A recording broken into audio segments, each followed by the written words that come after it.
Yo, what is going on, everyone? My name is Nick, or the Notorious Fantasy, and in today's video, we're going to be discussing my week number 5 wide receiver start or sit decisions for the 2023 fantasy football season. Inside of today's video, I'm going to be going in depth into every single matchup from Thursday Night Football all the way until Monday Night Football, and I'll be telling you guys whether I believe you should start or sit the wide receivers in all of those games. Now, it's important to note that there are 4 teams on bye this week: the Cleveland Browns, the Los Angeles Chargers, the Seattle Seahawks, and the Tampa Bay Buccaneers. So obviously, those guys should not be in your lineups. But before we could get into things, I would like to ask that if you guys are new to the channel and you do end up enjoying today's video, that you please make sure to hit that subscribe button down below. And while you're down there, whether you are new to the channel or not, please make sure that you leave a like on today's video. It would help me out a ton. If you want to follow me on Twitter or X, please do so at NotoriousFantasy. And if you want to check out my Patreon for $7.50, link is in the video description or in the pinned comment on there. I answer every single question you guys may have, as well as upload my weekly rankings that are updated all the way through Sunday. So without further ado, let's get into my week number 5 wide receiver start or sit decisions. We begin with Thursday Night Football, the Chicago Bears at the Washington Commanders. Now, last week, it felt like we were finally going to see a Chicago Bears win this season. It felt like finally, despite the fact that the Bears haven't won a game since, I believe, last year in October, they were finally going to eat a W, famous Jameis style. The Denver Broncos offense looked limp dick in the first half, and it was like, oh my gosh, the Bears offense is on fire. NBA Jam style, they are finally going to win a game. Hallelujah for the Bears fans. Maybe Justin Fields is the answer, maybe he's not, but at least they get a win, right? At least they get a W. But ultimately, they choke it away. Even though DJ Moore did show up against the Broncos with over 130 yards and a touchdown, finishing the week as the wide receiver number 5, the Bears just didn't have enough juice to win because their defense is a flaming pile of dog shit. Even though Eberflus, their head coach, was a defensive coordinator, is a defensive-minded head coach, the defense is terrible. They have one of the worst defenses in the National Football League. This week, the Bears get the Commanders, and I don't think the Commanders' defense is great enough for the Bears' momentum to be completely slowed down, so I will start DJ Moore, wiki, in this game, but I will tell you right now that I am still not 100% confident that Fields and DJ Moore are back and that they're going to continue to just ride out this trajectory as upper echelon fantasy football options. I'm still worried. I think you would be as well if you had DJ Moore or Justin Fields on your team. Ultimately, though, the Commanders matchup doesn't scare me enough to sit DJ Moore, but I will tell you, if this offense comes out limp dick in need of a Viagra this week, then you'll probably talk yourself into them again over the next couple of weeks because they got great matchups again. But man, DJ Moore look good. Please, Justin Fields, just throw this guy the ball a bunch, because if the Bears do keep this up, though, DJ Moore could end up as a league winner. Terry McLaurin had his best game of the year last week up against the Eagles as the wide receiver 13 in PPR. While Terry McLaurin has been very inconsistent this entire season, the matchup up against the Bears is far too juicy to bench him. Plus, McLaurin was entering into the season banged up, so it is very possible that last week he shook off that injury like his name was Taylor Swift, and now going forward, he is going to be a lot more consistent. Hopefully that's the case. Even if it isn't the case, this is a smash spot against the Bears defense. Darnell Mooney and Equanimeous St. Brown for the Bears are going to be sits. Now, if the Bears, like I keep saying, keep playing well, then Mooney, Darnell, here comes the Mooney, could be a start-worthy asset down the road, especially with Chase Claypool's situation, right? The Bears essentially traded a first-round pick for Chase Claypool from the Chicago Bears, or from the Pittsburgh Steelers, and now it seems like Chase Claypool is close to being cut or traded for a half-eaten bag of potato chips and a used condom. So with Claypool's situation being down astronomical, Darnell Mooney is the clear number 2 receiver, but I still don't feel confident enough to start him right now. Equanimeous St. Brown, Amon-Ra St. Brown's brother, will get a few targets in this spot, but that's it. That's not enough to be start-worthy. Jahan Dotson for the Commanders is a guy that I was super high on in the offseason, and he did have his best game of the year last week, but at the end of the day, he has failed to eclipse over 40 yards at all this season. And I still think there's some upside there for Jahan Dotson. I don't think he's washed up in his second year of his NFL career. But right now, he has shown zero to believe you should start him, even up against a garbage Bears defense. Curtis Samuel is dealing with a quad injury, played really good last week. But if we are being honest, you are never going to know when to start Curtis Samuel. Have a good game. He'll be silent like the night when Santa Claus shows up for 5 weeks, magically pop up again, and you will never really know when to start him. Moving next to the London game, London Town, the Jacksonville Jaguars at the Buffalo Bills. A huge advantage for the Jaguars in this spot, being able to stay in London for 2 weeks, obviously playing the Falcons last week. Now they get the Buffalo Bills. For the Bills, the Stefon Diggs, man, absolutely bent me over a table. Without the use of lube on Sunday, Stefon Diggs beat me to a pulp as a Dolphins fan. 120 yards and 3 touchdowns. He made Kader Kohou his bitch. Kader Kohou was holding this man's pocket like it was in a prison yard. It was disgusting. It hurt me, but we all know Diggs is really good. So it really wasn't that shocking. It just hurt as a Dolphins fan. You're starting Diggs every single week. You don't even have to think about it. You don't need some crazy type of expert level, Albert Einstein level analysis here to start Stefon Diggs. Gabe Davis is hit or miss every single week, but he has scored a touchdown in 3 straight games. This is a decent to good matchup up against the Jaguars defense. This isn't the Jacksonville Jaguars anymore, so I think Gabe Davis should have yet another start-worthy performance. For the Jaguars, Calvin Ridley had somewhat of a bounce-back game last week against the Falcons in London. Hopefully the Jags can stay consistent because week 1, Calvin Ridley was on top of the world. I was looking like a genius. I was saying, are you not entertained? Right? I talked up Calvin Ridley. I was giving him the metaphorical gawk 9,000 all offseason, and he looks great week 1, but then he sputters a bit out of control week 2, week 3, hops back on the saddle with a somewhat bounce-back performance last week against the Falcons. I get the Bills' defense is tough, right? This isn't a wet dream matchup for Calvin Ridley, but if Lawrence is able to succeed like he did last week, if he's able to be a lot more consistent, I think Calvin Ridley is going to start churning out top 12 performances weekly. Christian Kirk, even with the woes of the Jacksonville Jaguars offense, Christian Kirk has looked good for 3 games straight. Week 1, he was invisible, doing his best John Cena impression, but the last couple of weeks, he's been great. The matchup isn't amazing against Buffalo, but again, I definitely would start him this week as a wide receiver 2 with a lot of upside. Again, even up against a tough Bills defense. Moving next to the real Sunday slate, the Houston Texans at the hot Atlanta Falcons in Atlanta. Nico Collins went balls deep, 9 inches deep, like his name was Nick Chubb, into the defense of the Pittsburgh Steelers. 168 yards and 2 touchdowns. Again, up against the Steelers defense that on paper should be very solid and has looked good this season. Right now, Nico Collins is the wide receiver 7 on the season. He is a must-start wide receiver at this point.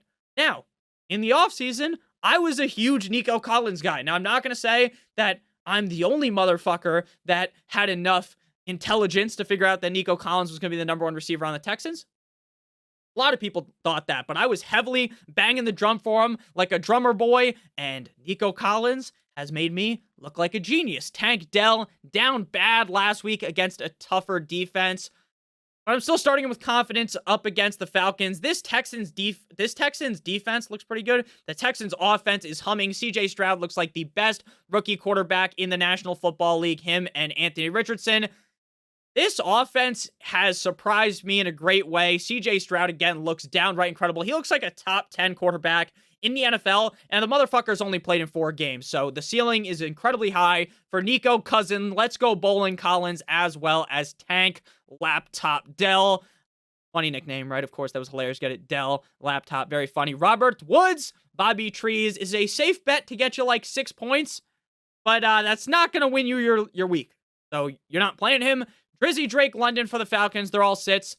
The Texans defense is better than people give them credit for. London has seen 6 or more targets in 3 straight games, which is great. Round of applause for London. If he scores a touchdown, you were going to have wished you probably started him, but it's just hard to rely on Drake London because Arthur Smith's dumbass continues to want to start Desmond Ridder. Once they go to Heineke, then it's going to be green horizons, right? Rainbows all over the sky, right? It's a double rainbow for Drake London. But right now, with Desmond Ridder under center, you can't trust him for anything. Mac Hollins, his name alone should be enough for you to realize that you should sit him. If you can't trust London, you're definitely not going to trust Mac Hollins. And the same sentiment as Hollins goes for Kadero Hodge, right? You cannot trust the Atlanta Falcons wide receivers. Next up, we got the Carolina Panthers at the Detroit Lions. For the Panthers, Adam Thielen is going to be a start now. He didn't have that electrifying game up against a bad Minnesota Vikings defense in a revenge game last week, but he still had a pretty decent performance. The Lions defense is looking better week in and week out, so I definitely don't think the Lions defense is a pushover, which makes Thielen a fringe start on the week. He has been very consistent as a top 20 wide receiver every single week over the last 3 games. He keeps getting fed the rock, whether it's Andy Dalton, the Red Rifle, or Bryce Young under center, which makes him hard to sit. But I will note that if Andy Dalton was the starting quarterback, we would be a lot more confident in Thielen weekly. Again, I don't think Bryce Young's a bust. I say this all the time, but for the Carolina Panthers offense being good this year, and for the success of Adam Thielen being a really big steal in fantasy football, you would have wanted Andy Dalton under center, at least from the 1 game sample size we have seen, which for Andy Dalton might be a little fugazi, right? Bryce Young might be better than him. If being honest with you, Amon-Ra St. Brown is a start. You start him every single week and twice on Sunday. Solid matchup up against that Panthers defense. Currently the wide receiver 11 on the season. Another one of those guys where I don't have to go crazy in depth with the player. You know the matchup's good. You know he's a great receiver. You're going to start him with confidence. Now, in terms of the sits, Jameson Williams did practice today, but Dan Campbell has already made it crystal clear that he won't play a ton of snaps, as they will look to ease him in, use the just the tip technique. So could Jameson Williams on, say, 30% of the snaps go out there and catch a touchdown against a battered down Carolina Panthers defense? 100%. But are you really going to take that chance on Jameson Williams, who hasn't really put it together in his NFL career yet, struggled in training camp, struggled in preseason? The answer to that should be, fuck no, baby. Josh Reynolds should be the wide receiver 2 in targets due to the JMO situation, but they still use Khalif Raymond enough to make it risky to start Reynolds, so he's going to be sitting on the bench. Wiki, DJ Chark for the Panthers with Bryce Young under center. This passing attack just isn't good enough to start more than 1 wide receiver on the team, even though Chark has shown some flashes this season. Terrence Marshall, the same thing goes with him, right? He did look good last week. I'll give him some credit for that, right? A lot of people wrote off Terrence Marshall after a slow start to his career, after being pretty dominant 50 Shades of Grey style at LSU with Joe Shiesty. But again, I'm not writing him off Geno Smith style, but with Bryce Young under center, the only guy I trust is Thielen. And again, I don't even have some crazy trust in Thielen. It's just he's performed so well over the last 3 games that I would be hard-pressed to sit him. Next up, we got the Atlanta Titans, the Tennessee Titans at the Indianapolis Colts. If you guys have enjoyed the video thus far and you are new to the channel, hit that subscribe button down below. And whether you are new to the channel or not, make sure to like on today's video. It would help me out a ton. So Titans at Colts. Nick, last week, Michael Pittman, he dropped the soap last week. He played really bad. He had a down game against the Rams, Nick. Aren't you worried? No, not worried at all.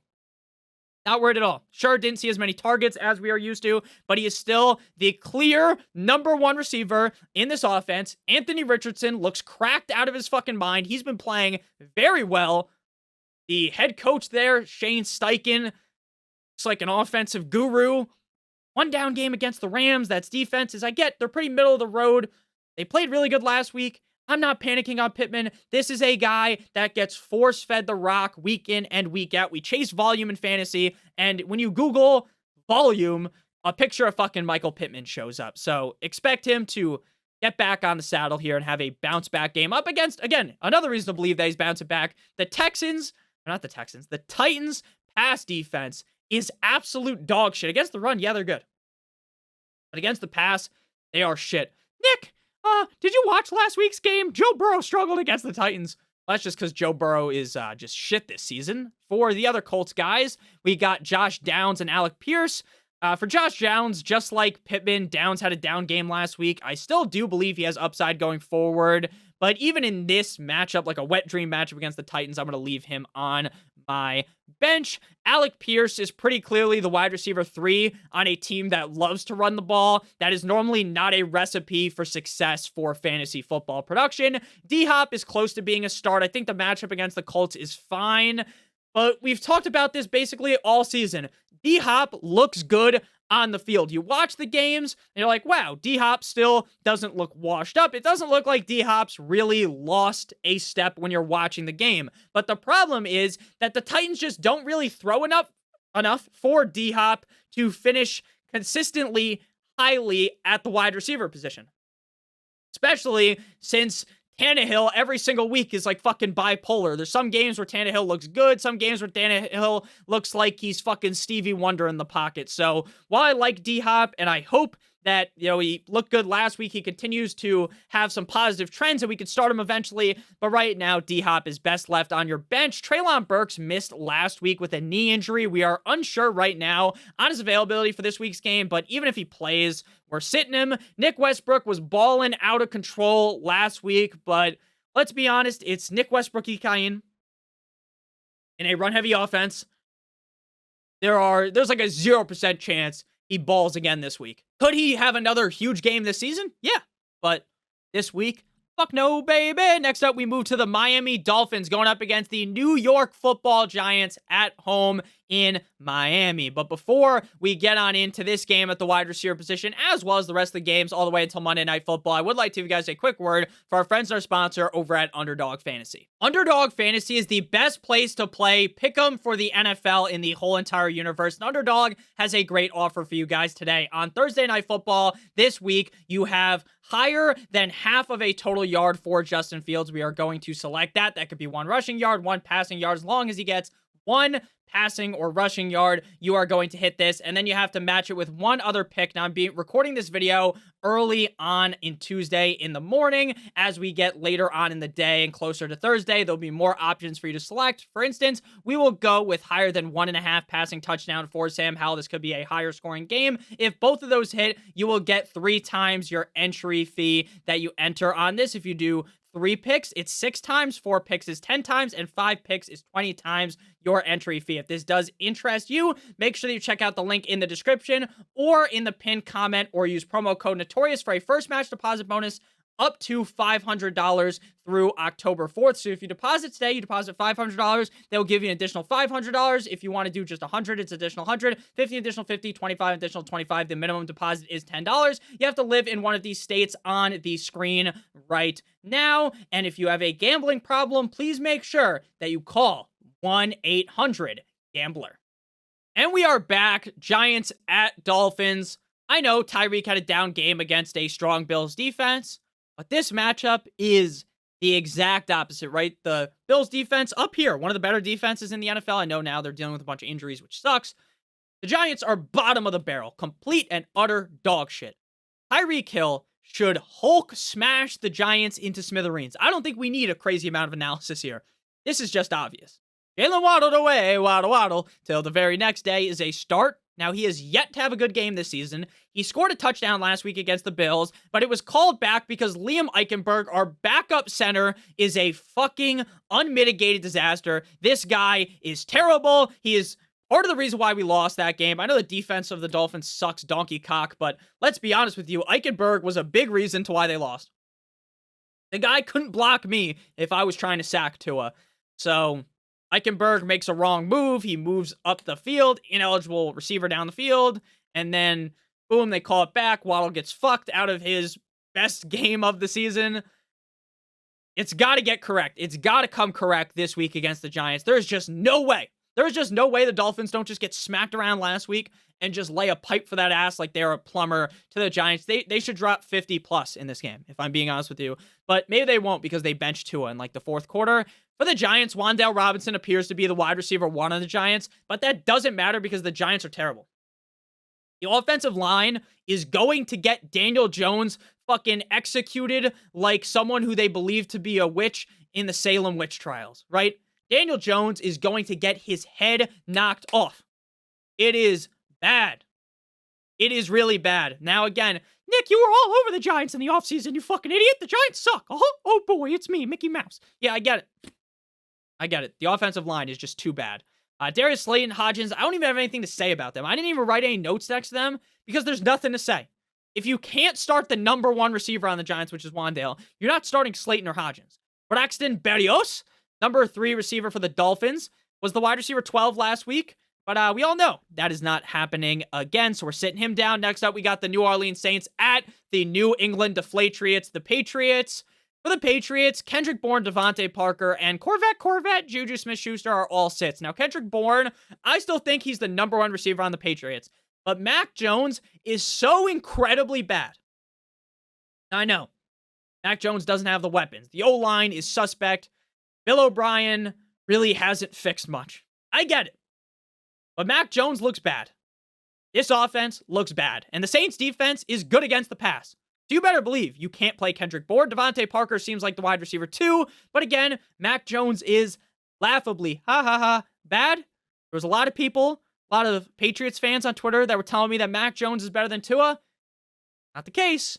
Juju Smith-Schuster, remember when people drafted Juju this year? And they told me he would be good. They were like, Nick, Juju, you're so wrong on Juju. Juju's going to play great in New England. Nick, you're a fucking idiot, a bozo for not drafting Juju Smith-Schuster. Through 4 weeks, I look real smart. They don't look too smart. But again, only week 5, maybe Juju and his fucking explosive knee go out there and finish strong on the season. For the Saints, Chris Olave was down bad last week. That is the only way to describe it. Down astronomical against the Bucs. Wide receiver 119. I don't really see a huge game here against the Patriots defense, but the Patriots defense also isn't the Patriots defense that I expected to be getting this season. The Patriots defense is banged up. So Olave is still start worthy, but I wouldn't say that like he's locked to be a top 12 receiver this week. I like Michael Thomas, but he's a sit. Again, I get that the Pats defense hasn't looked great, but Derek Carr looks like shit. That also worries me about Chris Olave. But it's even more worrying when you're not getting as many targets and you're Michael Thomas. Rashid Shaheed is a shit. He's a sit. Huge upside weekly, but a classic case of a player that you will never know when to start. But every once in a while, he's going to pop up, have like 20 points. You're like, damn, I should have started Rashid Shaheed. Then you start him the next week, and he scores a big fat goose egg in your lineup. Next up, we got the Baltimore Ravens at the Pittsburgh Steelers. Steelers looking like they're going with kissing titties. Mitchell Trubisky under center. Pickens will be a start, but I don't trust Pickens. The only reason why I'm playing him is because he should get enough targets to be a low-end wide receiver 2 or a wide receiver 3.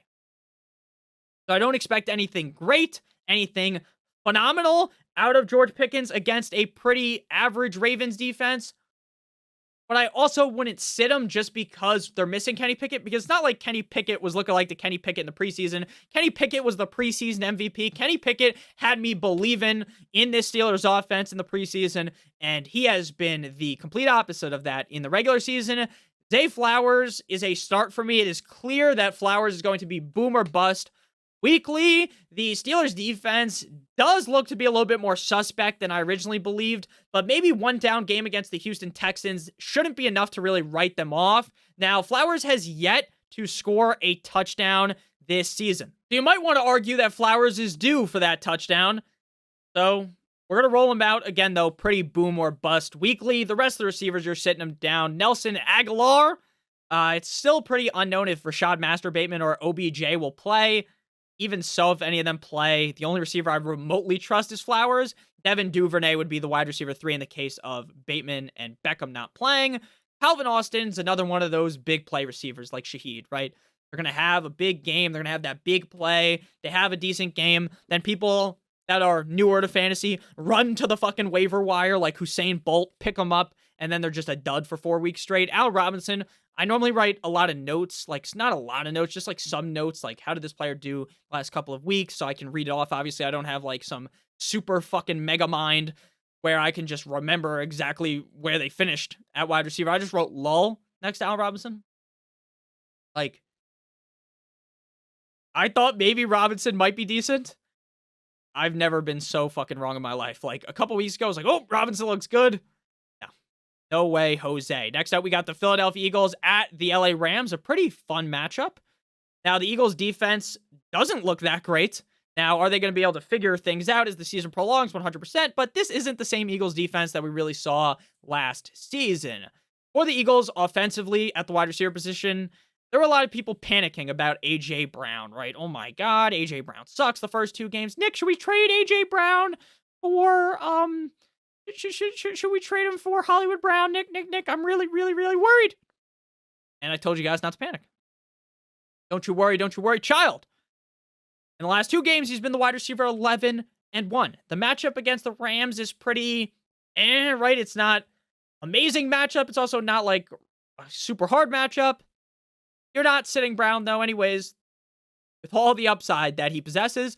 Devontae Smith has had 2 semi-down games, right? Smith was the one feasting like a fat kid on cake at the beginning of the season for the first 2 weeks, and then they switched off tag team. Then A.J. Brown got to do it the last 2 weeks. Again, 2 semi-down games in a row with A.J. Brown balling, but don't panic. Just keep firing up Smith with confidence. For the other receiver on the Eagles, they got Olamide Zaccheaus. We've talked about this like 50 times in this video, but he really is another one of those guys where it's like every couple of weeks they pop off, but you never really know when to start them. For the Rams, Puka Nacua, currently the wide receiver 4 on the year, had a down week 3 against the Bengals, but bounced back in a huge way last week against the Colts as the wide receiver 4. Stafford is dealing with a hip contusion, but I do expect him to play. Obviously, will somewhat impact this offense with Stafford being banged up. Cooper Kupp, the team wants Kupp to be at 80 to 90% healthy. And based on current reports, they do not feel like he is there yet.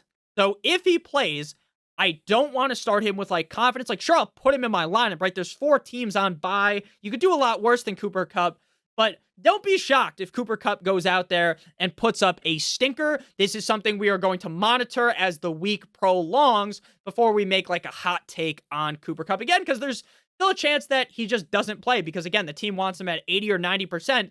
And based upon that most recent report that I read from Underdog, doesn't seem like Cooper Kupp is necessarily a lock to play. Now, if Kupp was to sit, I'd play Atwell.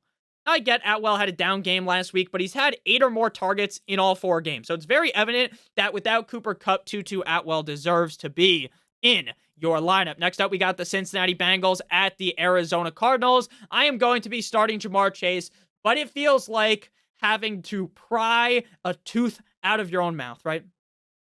Without any type of drugs, right? Joe Burrow fucking sucks, right? I'm a Joe Burrow guy.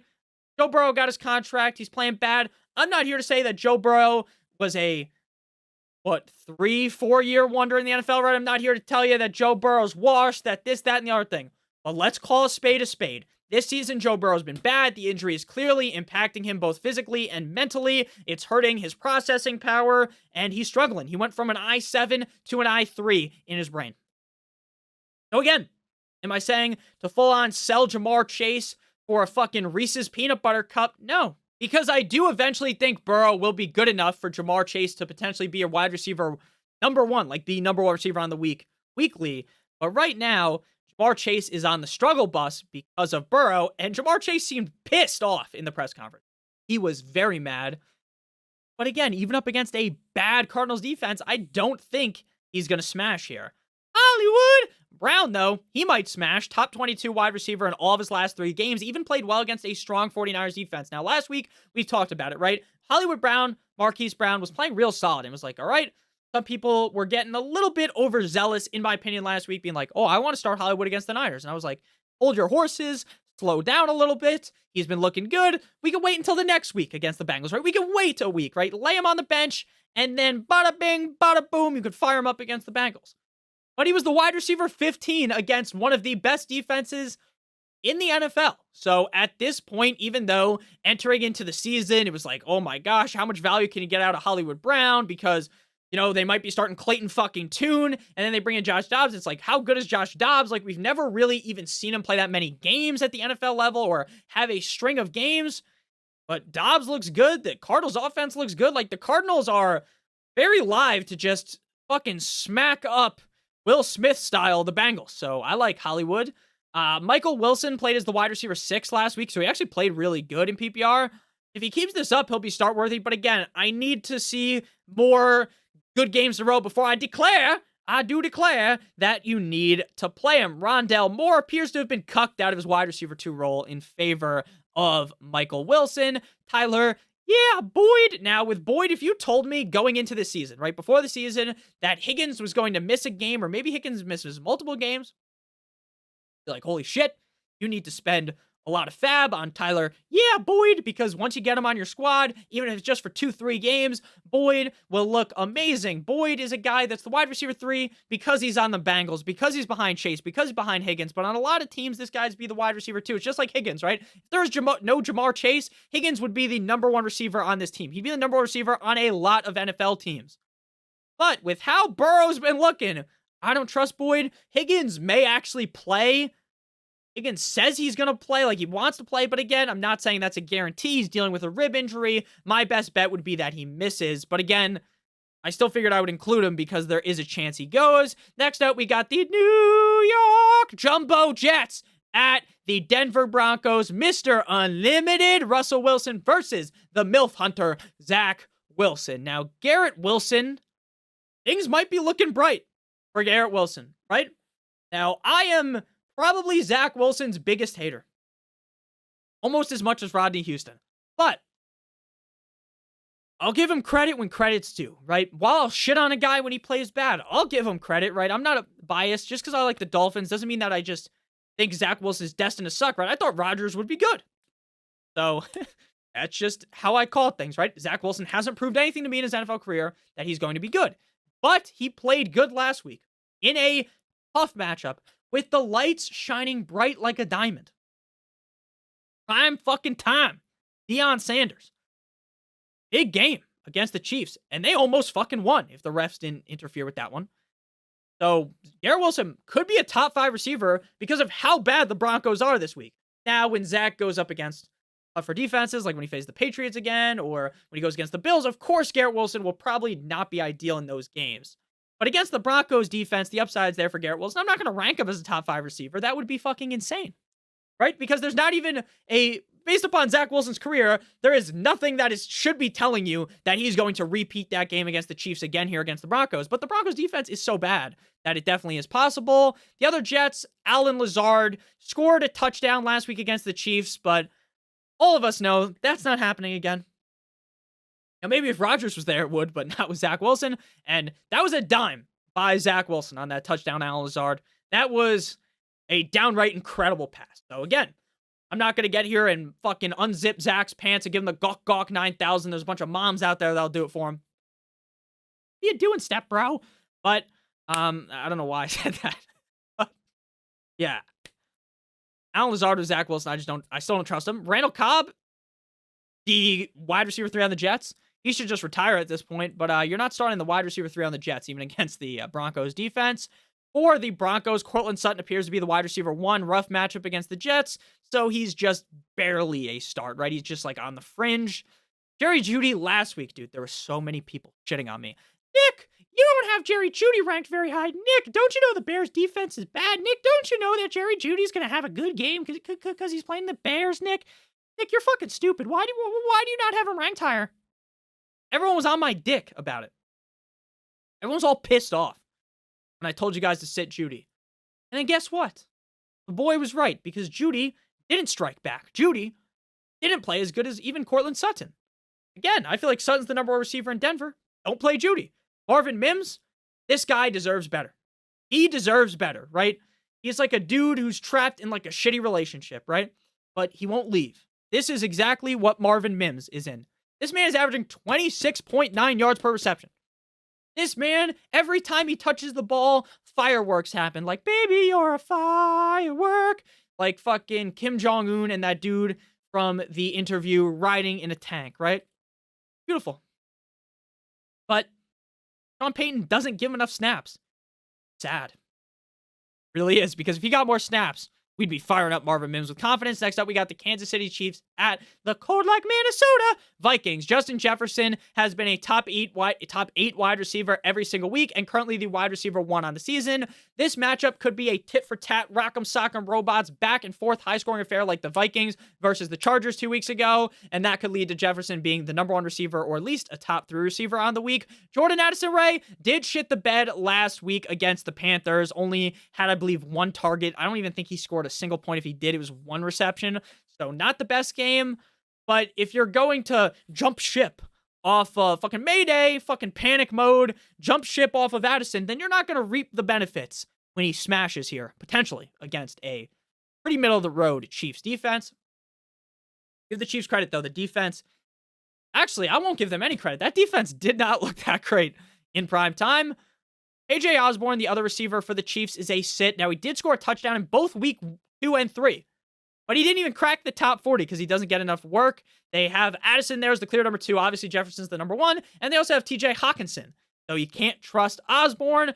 For the Chiefs, Rashee Rice, Sky Moore, MVS, Kadarius Toney, all these guys have looked good this season at points, except for really Kadarius Toney. And I would say Rice at this point appears to be the number 1 receiver on the Chiefs, but Mahomes spreads the ball around. I say this every single week, so maybe you're tired of this joke, but it is true. He's like Oprah Winfrey. You get the ball, you all get the ball, except for Tony, or not Kadarius Toney, except for Travis Kelce, Mr. Swift, who gets the ball a million times every single.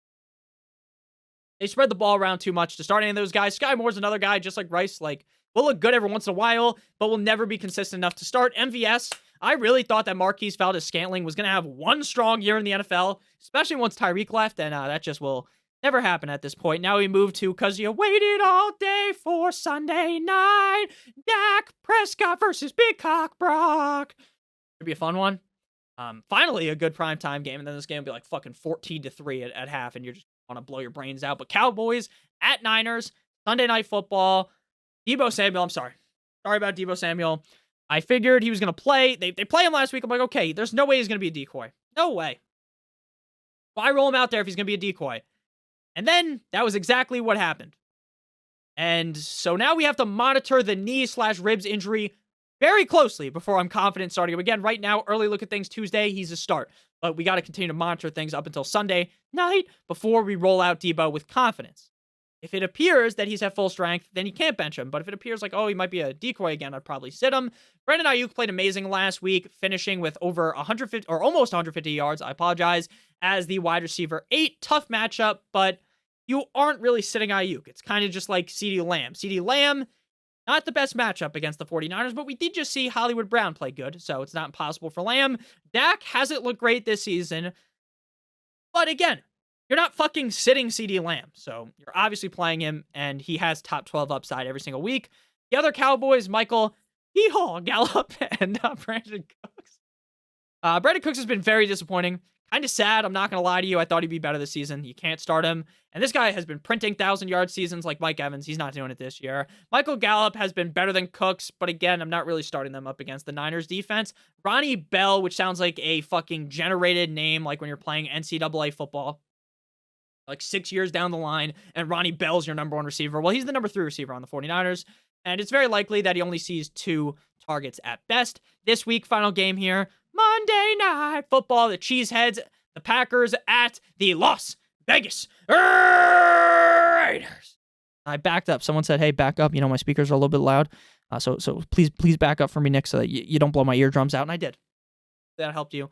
I still said it pretty loud, though. But at this point, you should see it coming. If you're new, hit that like button, hit that subscribe button. You might have not seen it coming. You might have been fucking caught off guard there, but anyone who's been here for a while, they know what's coming. Christian Watson scored in his first game back last week, but he was limited in snaps. I assume the snaps will go up to normal. Now, we're going to have to monitor this all week because I want to make sure that's the case before we really start him with, like, supreme confidence, but I'm rolling him out there. This Raiders defense is bad news bears. Romeo Doubs continues to ball as a top 18 receiver in the last 3 or 4 games.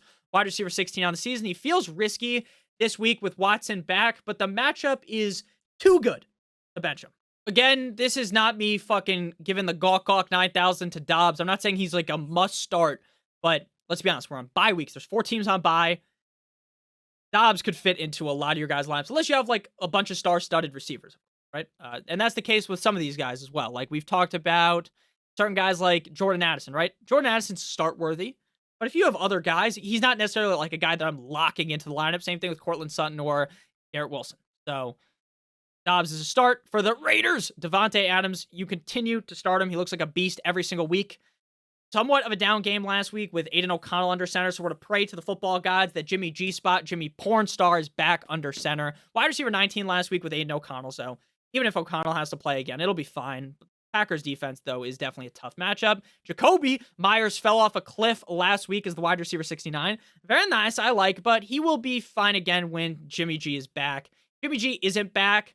I'm still starting him, but again, I'm not expecting that huge game. Hunter Renfro's usage is legitimately laughably bad. They just need to trade him, so you're sitting him. Jaden Reed, I still honestly think Reed is more skilled than Dobbs, but it appears Dobbs is more of a red zone target and that Jordan, love me tender, love me sweet, prefers him, so I would sit Reed with Watson back. So thank you guys for watching. This is the conclusion of today's video. If you did end up enjoying, make sure you hit that subscribe button down below, hit that like button. It would help me out a ton. If you want to follow me on Twitter, please do so at NotoriousFantasy. If you want access to my weekly rankings, that'll be coming out shortly within the next either probably tomorrow, I would say, the weekly rankings. And I answer every single question on Patreon. So $7.50, link in the video description. I love you guys all so much. Hope you have a great guys' day. If you missed any of the videos that are on your screen right now, check them out. Love you guys. Have a great one. As always, good boy.